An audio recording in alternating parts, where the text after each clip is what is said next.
So, good afternoon, everybody. Welcome to St Nicholas Church, Berden. Those of you who don't know me, I'm Reverend Gary Flynn, and I'm the vicar here. And we're blessed to have Christmas. Today was a previous vicar from vicars before, so we're clergy strong today, which is lovely, and it just shows how much love people have for this place. They come back even when they've served here before to be part of this place's story.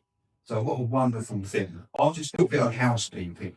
And the events will be recorded because we have to record events in part for the Heritage Lottery that we received to show that we've done consultations and that we've done community engagement. And that's part of the evaluation process, part of the Heritage Lottery grant that we received. So I'm really pleased to be able to be here today. And what I would say, I'm going to introduce some key people to Mark and Natalie.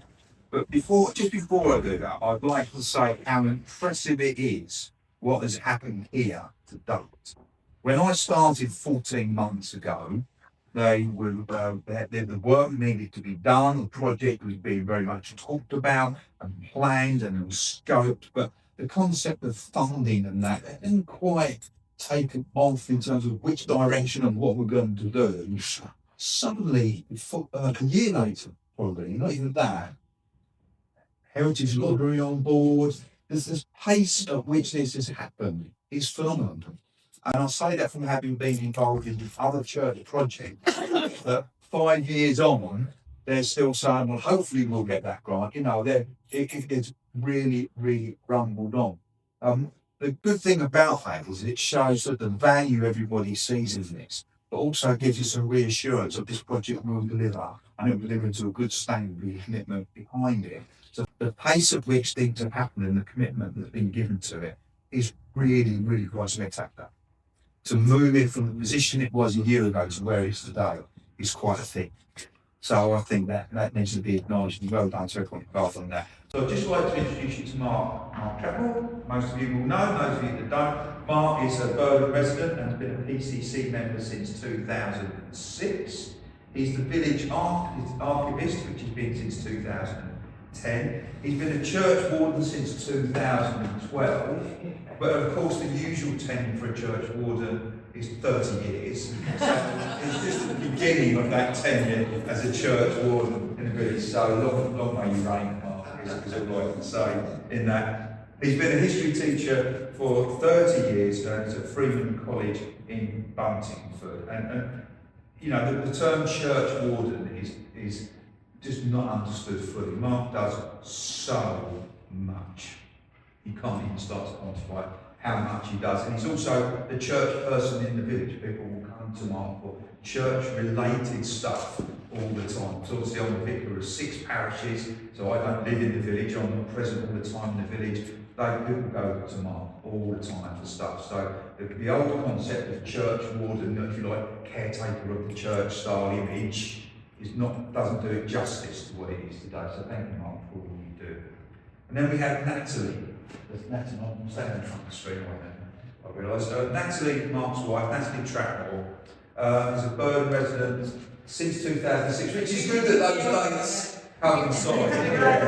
Yeah, they didn't write it together, so that's lucky. People might be surprised. And Natalie has a professional experience in project management, sales, marketing, fundraising, and so much more, and has just been appointed, and I'll get the title wrong, but it's Heritage Project Manager and Evaluation Lead. That's close enough. And just been appointed into that role. We're really pleased that Natalie's going to be taking the lead role on making the heritage aspects and the project aspects of this work flourish. The reason that's so good as well for us is that Natalie has done so much work to get this project to where it is. Really has. Most of us have been hanging on to your shirt tails as you roared through this project to get it to where it is, and we're extremely grateful for that. The benefit of that is as well that Natalie, obviously living in the village, retains all that knowledge that's built up around the project and retains all that experience and history with it as well, so we don't have somebody come in, deliver and go. Natalie is living and breathing and living alongside the people that the project's happening with as well. She's an active volunteer in the local community. I think volunteer for just about everything. I think, Natalie, is there anything you don't volunteer for? Yeah? No? Not sure yet. And she's a St Nicholas Heritage Activities Project Coordinator. So the reason it's important to introduce these two people to you, Mark and Natalie, is that these are really at the forefront of this project, and to inspire confidence in you all that the people leading this project will deliver it. So with that, I'll hand over to you. Okay, so most of you know, we have been awarded the grant from the National Lottery Heritage Fund. What's important to understand though is they have given us the money for the tower. So sort of, as a village, we're very focused on getting the tower restored. But the National Lottery, they've given us the money for the tower, but also they've given us money to fund the programme of heritage activities. And that's really important for the National Lottery, and that's like their focus. So that's what we're talking about today. So the National Lottery Heritage Fund, they have four investment principles, which is sort of the outcomes, what we're measured by, what we have to deliver. One of them is saving heritage. Second one is protecting the environment, access, inclusion and participation, which is why it's so important you guys are here and hopefully will get involved in the projects, and about organisational sustainability. So they're giving us some funding to help us run projects which will hopefully bring more people into the church, which will help us raise funds so that the church and the building can survive for future generations. So, what have we got planned? We've got lots of things, and yes, I am now the project activities coordinator, but I know I can do quite a lot of things, but I can't do it all. I can't do it all on my own, so we are going to need volunteers to help research and organise it to make it actually happen. So what the projects we State National Group going to do? The first one is conservation. So what this is really when the builders are here, we're hoping the building is going to happen between April, it can start in April until about August. It's a 19-week programme, providing nothing goes wrong. So when they are here, what we will hopefully get the builders to do is help us to learn about craftsmanship that's involved in restoring churches. So we're hoping they will do some workshops and some talks on what they're actually going to be doing on the roof, how they restore it, how do they do the lead works, why do they do it. They're also going to be repointing some of the work on the tower. We're hoping that they'll be able to show us that, and so that we all understand that. We're hoping to get schools involved, coming along to have a look, community, and obviously the builder will be running the talks. War Memorial Project. We're going to, one of the things we said to do in the National Lottery is about a war memorial. So we need to expand on the research. Mark has done some, there are lots of people who have done some already, but we need to expand on what we've done. We've got to research at least 2 more names on a war memorial. Yeah, thank you. The War Memorial, I did a talk on this at the Berden Management History Society back in 2014. So I did a lot of research on each of the individuals that are on the War Memorial, but not to the extent that Alan Taylor did the research on Lieutenant Harry Seabrook. If any of you remember that talk that he gave, it was a fantastic talk. So we're going to be looking to see if anyone would like to come forward and perhaps research a couple of other soldiers on that war memorial. I know that Janet Davis in Little London, her dad is on it, and Bertha Brett is her aunt. So it might be a case of speaking to Janet and seeing what we can do there in terms of developing that story. But the war memorial itself is a mystery in that I have tried and failed so far to find out when that was placed there. So I would love someone to solve that mystery. We don't know when that was actually put in the churchyard at the moment, so I would love to know when that happened. So yes, so we're going to be expanding on the research of at least 2 names from the War Memorial. And we're also going to be looking at some other projects as well. A VE Day celebration on the 9th of May. And we are hoping that Berden Choir will be singing some wartime songs, and that the Berden Film Club will be showing some war footage and films and so on. We also would like to create an exhibition which we're going to put in here in the parish room, telling the individual stories that we find in these projects. So that's one project, the War Memorial Project. So if that is something that floats your boat, then please come and speak to us a bit later on. But that's one project. Okay, next one.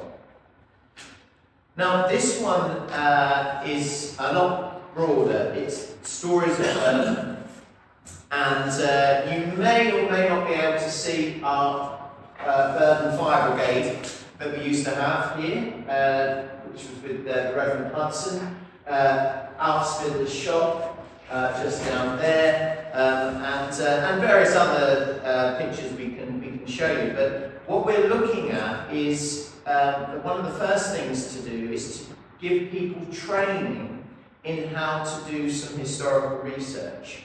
Now, we have already arranged with Essex Records Office, this is a date for your diary, for the 19th of February for a group of us to go to Essex Records Office, and of course that is open to anyone here, and we will be getting some training. We're going to be finding out what records they have about Berden there. They're going to put on a little display for us as well. It's going to be a really interesting day, and I want as many people as possible to come along. They're putting it on especially for us, so it's on a day they don't normally do this, but that's the 19th of February at the Essex Records Office.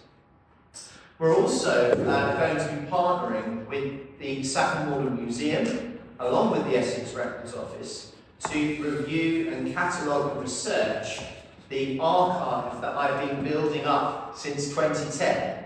And my archive, the basis of it began with Maurice Ansell, who gave me all of his artifacts and letters and things. And also I've had the Hudson family, and I've had various other families over the past few years giving me material. But I really need it now to be digitised. I really need it to be catalogued for the future. Because at the moment it's safely away in boxes in my garage room and so on, but it needs to be looked at a lot more carefully. And I'm also hoping that we will get Maurice Ansell's 35mm slides digitised, because Maurice was our local historian. He wrote a book on Berden, and he used to do a lot of presentations. So I'm hoping that those will be digitised. We want also to create Stories of Berden timeline exhibition.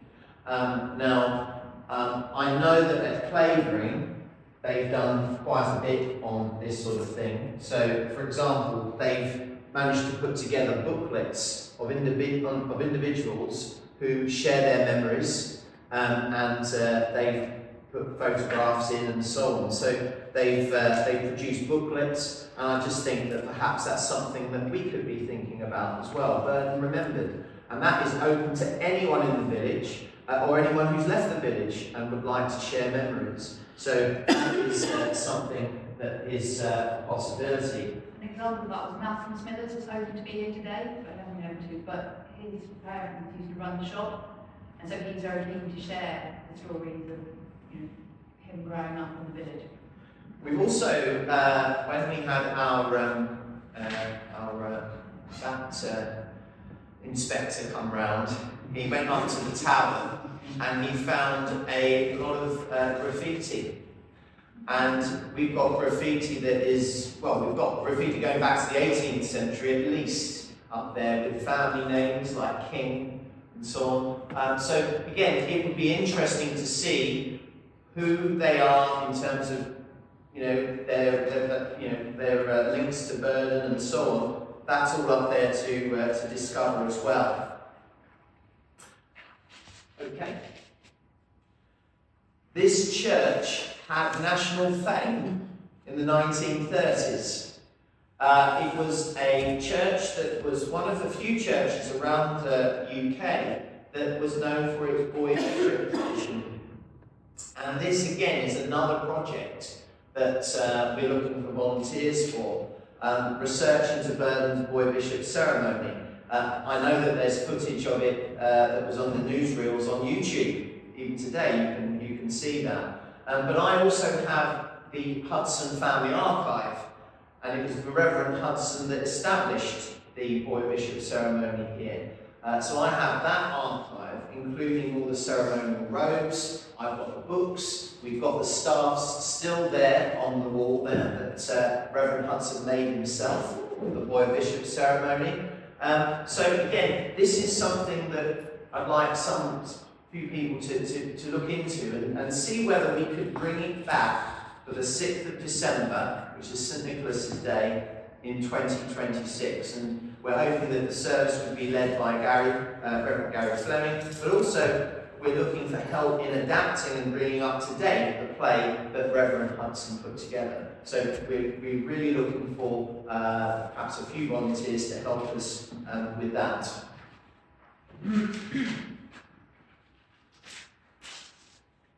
Another project that we're putting forward is the Berden Back in Time project. So again, with the volunteers who will hopefully come forward to help out at the Essex Records Office training, we're looking into doing some research on the medieval side of Berden's history, and that primarily is going to be about Berden Priory, but also touching on the church as well and the hall. And then the Tudor period, which is primarily Berden Hall, and in particular the family that built Berden Hall, the Aldersays. Now again, if you came to one of my talks, I was very pleased to announce a major historical find that Thomas Aldersay, who was a member of Elizabeth's Privy Council for a time, did not die in Bunbury. In the north of England, he actually died here at Berden Hall, and according to the British Parliamentary website, that's where he's buried. No, it's not. He's buried here, and I've got all the evidence to prove that. So Thomas Aldersay died here at Berden Hall and was buried here. Why? Because he died over, I believe, during the winter, and his nephew John Aldersay, who was the person who built Berden Hall, decided he was going to be buried here at the church. So there's still a lot more to do with that, because Thomas Aldersay was a member of the Haberdashers' Company, and that they need to be contacted. I haven't yet had time to do that, but they need to be contacted as well to update their history, because they do have a few sites about him there. We also have Bronze Age history, which was the beaker burial, which was found underneath the village hall. So we do have also some Bronze Age sites, which we've explored in terms of doing some field walking over the years. So that is another period that you may be interested in, is the Bronze Age. And also, of course, our Saxon history. We do live in the Valley of the Pigs, and so this is Berden, Swine Pasture Valley, and it'll be interesting to see the Saxon links to the local area as well. There is, of course, a link between, well, I think there's a link anyway, between Wickham Bonham, which was a Saxon pig market area, and of course we were one of the places where they put them out to pasture. But that's another thing just to look into. There will be some workshops that Saffron Walden Museum are hopefully going to be putting on for us as well. And we're also looking at a possible historical festival with a reenactment through different time periods on September the 5th and 6th of next year. And Fergus McMullen is hoping to launch a beer. He's going to hopefully badge a beer for the Berden Festival. So we're hoping to get our own beer for that festival as well. We also will be doing a series of church talks. One of them will be by myself, and I am in the process of putting together some history on Berden Priory. So I'm doing quite a bit of research into that at the moment. So that will be one of our talks for next year. And just to say, I think we already booked the Company of Merry Folk. Yes, we have. Originally booked the date. They've got lots of people who like to dress up and come and talk to us in Tudor language. And Right. Yeah. So we've got that. So a whole range of projects that we're putting out there as a menu to entice you to join and help develop this project that we're putting forward. Thank you. so Mark's given an overview of sort of the historical work. For the National Lottery, heritage doesn't just mean history, it can mean anything.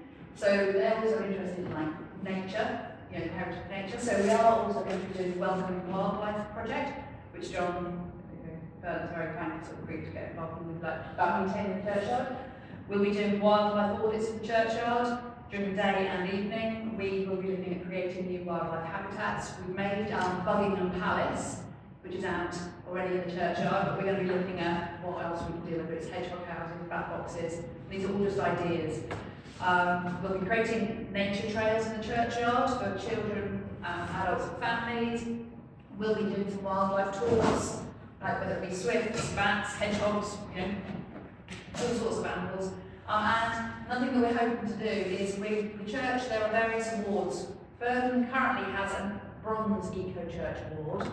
We're hoping that this activity and the other things that we're doing will be able to make us move up to a Silver Award. So that's the Welcome and Wildlife. Then other things that we're doing. So we've got, you can see, we've got quite a lot going on. We need to create a new guidebook of the church. At the moment there are 3 individual paper leaflets. We've got the budget to produce a guidebook. So hopefully what we'll do is research that is brought together and put into a guidebook. We will also be running, hopefully, monthly community heritage cafes where people can either come and talk, about what they've learned so far. Maybe they can answer Mark's questions about the Order Saints, and he'll be very excited. So monthly community cafes, dates those will be confirmed. We'll be doing some live music events. So as some of you know, we have done live music events in the church before, but these ones might be different. It might be medieval Tudor music and dancing. It'll be different things. We'll be looking at music through the ages. Another thing we would like to do is digitising our walks. Do any of you know the app called Go Jauntily? No? So Go Jauntily is a photo app. One of the things we need to do as part of the project is create some Go Jauntily walks to and from and to the church, so circular walks. They're very easy to do. We practiced doing them the other day. Basically, you take photos along your walk, and then you upload these photos on the Go Jauntily app, and then you've created a walk. So that would be great. There's also the 100 parishes have actually got 2 circular walks from Berden. So it would be great if we can digitise those and put those onto Go Jauntily. So if anyone is doing any walks and would be willing to do this, let me know and I will show you how to use Go Jauntily. And that would be amazing. We've also doing beating the bounds, which is walking the boundary of the parish. This has been done in some of the other parishes. I don't know whether Berden has done it before. Not to the extent that Yeah. So we are going to Peter Cooper from Clavering is going to lead us around the boundary of Berden. We're looking at doing Congregation Day, which is May the 10th next year. So we will be working out that route and hopefully getting lots of people to join. You don't have to do the whole, is it 12, 13 miles? Yeah. So you don't have to do the whole walk. We will make it so that there are stops along the way. So that's that. We're going to be doing church talks. We're going to be looking at championing some activities we do with those. So we've got lots going on. The other thing is, we are very open to other ideas that you have got. For example, already I've had somebody in the village say that they'd like to do some medieval and Tudor music, and possibly put on a mystery play. Someone's come forward and said they'd like to help with digitisation of the archives, which is amazing. You know, Malcolm has said he'd like to talk to somebody about his family in the shop. Chris has talked about he did the riddle play, is it? When did you do it? So in 1995, Chris wrote a play called the Riddle Play and performed it in Berden, and we're talking about whether we can, you know, reenact that and do that again. So that's nothing. The Saffron Museum talked about whether we can do podcasts. They've been involved in a podcast program that was done for the Clavering Castle project. So that's another. We also, like Touchpoint Radio, they've spoken to us about whether they can come and record some of the things we do and talk to some of the people and, you know, get involved and sort of follow the project. So there is a lot going on. So as we said at the start though, there's lots planned, but to make it happen, we need your help. So, you know, I can coordinate and do as much as I can, but we do need your help. On the pews, there are volunteer forms. So if you can fill that out, just giving us an indication of how, you know, if you'd like to get involved, is there a particular area? You know, some people have said, oh, I'd really like to get involved with the Tudor. But they've actually asked whether we could do a Tudor banquet in the church. So they might get involved and do something like that. But if you could fill in that form, it just gives us an idea of how, if you would like to get involved, and how. And that's enough from us. So it's now, you know, thank you for your time, and have you got any questions, ideas, suggestions?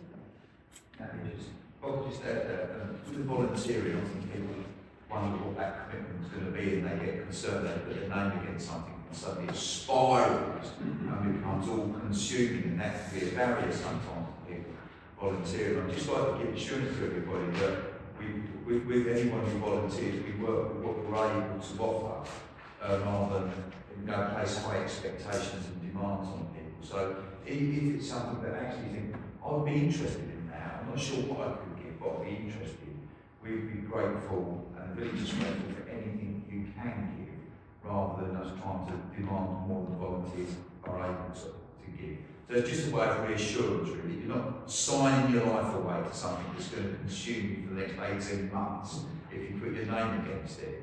We work with you, so what are you able to offer to that, and how can we work with you to make sure that you enjoy what you're doing?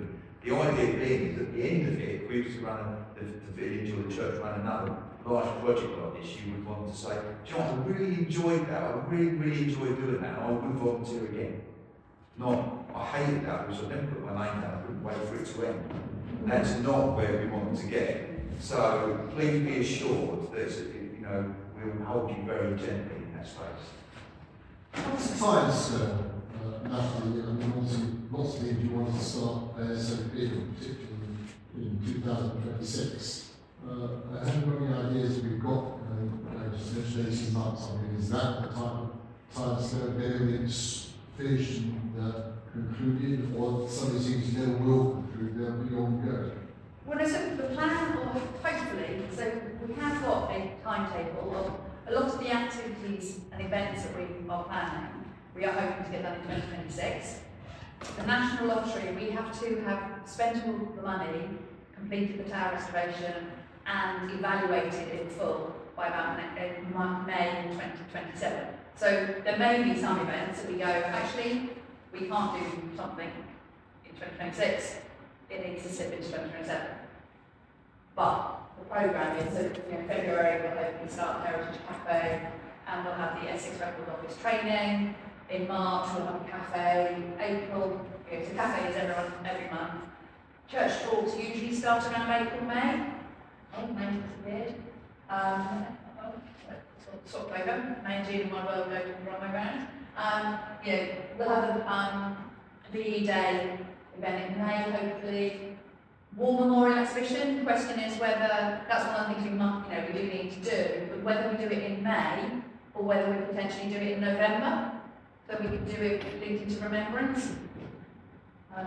So yeah, so timing, you know, we have a plan to get as much of it done as we can in 2026 so that we can meet deadline and get all the evaluation done. But then it's moved. Does anyone have any questions or ideas? Just on what you were just saying now, it's really important to have like a system legacy. Yes. So, you know, best thing would be if you see this Yeah, I mean, one of the major legacies that I'd like to see is the digitisation of a lot of these records, because then they're accessible to everyone. At the moment, they're all stored at my house. They're accessible by no one. They're accessible by me, and that's it. So that would be definitely one of the major legacies.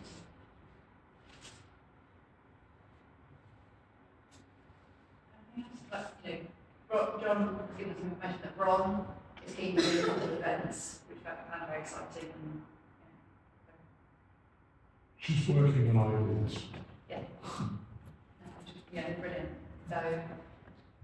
So if people would like to speak to Natalie or myself while we eat some lovely ham sausage rolls and cakes, then that would be a nice time to do that. And also give you a chance as well, whilst drinking some coffee, to fill in the forms that Natalie can then to look through and give us a starting point as to what's possible and what isn't.